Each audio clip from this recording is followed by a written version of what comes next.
Na hizi kalamu zote umezitoa wapi? Kiru. Leo kazi ipo. Wewe mwanangu wewe. Kazi ipo. Mwanangu njoo. Kwanza nikuangalie. Leo shuleni mmesoma? Mmesoma nini? Hatujasoma, tumeandika tu. Mmeandika tu? Mmeandika somo gani? Hisabati. Jiografia, sayansi. Sasa leo naomba nikukague. Baba. Utatu daftari kwa begi la gumu zangalia vitu vingine. Nisiangalie vitu vingine?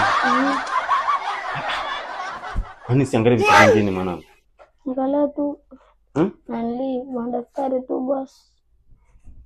Kwani hutaki niangalie vitu vingine? Toba. Wewe. Shuleni unaenda kucheza mpira tu.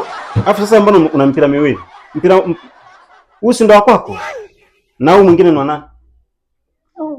Umegaiwa tu ni. Utakuwa umemwibia mwenzako. Haya. Toba.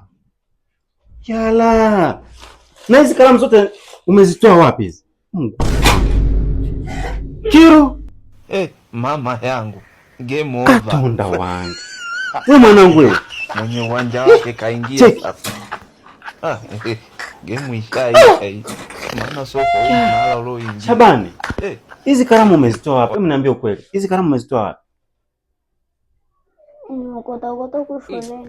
Umeokota huko shuleni. Unataka kuniambia umeokota hii hapa? Hebu angalia. Hizi kalamu tena zote zinaandika hizi. Ngoja hizi kalamu zote zinaandika hizi hapa. Tena hii hapa kabisa bado na nini nyingine mpya kabisa hii hapa. Shabani. Hizi kalamu umezitoa wapi zote? Hebu niambie tu ukweli mwanangu. Shabani, umeokota huko shuleni kwa sababu. Nisikilize Shabani, naomba uniambie ukweli. Hizi kalamu umezitoa wapi? Angalia. Hizi haya, umewaibia na wanafunzi mifuto. Sema tu ukweli. Hii mifuto mimi sijakununulia mfuto hata mmoja hapa, haupo. Maana mimi nakumbuka mara ya mwisho nilikuwa nimekununulia penseli hapa. Hasa angalia, penseli zenyewe hivi hapa vipisi vyote inawezekana vyote hivi. Mwanangu, unawaibia wanafunzi wenzako. Niambie tu ukweli. Naokotaga. Si utaki kuniambia ukweli? Niambie ukweli. Baba.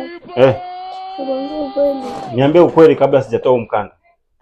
Saa darasani nafunza kizubazuba na nafungua zipu taratibu.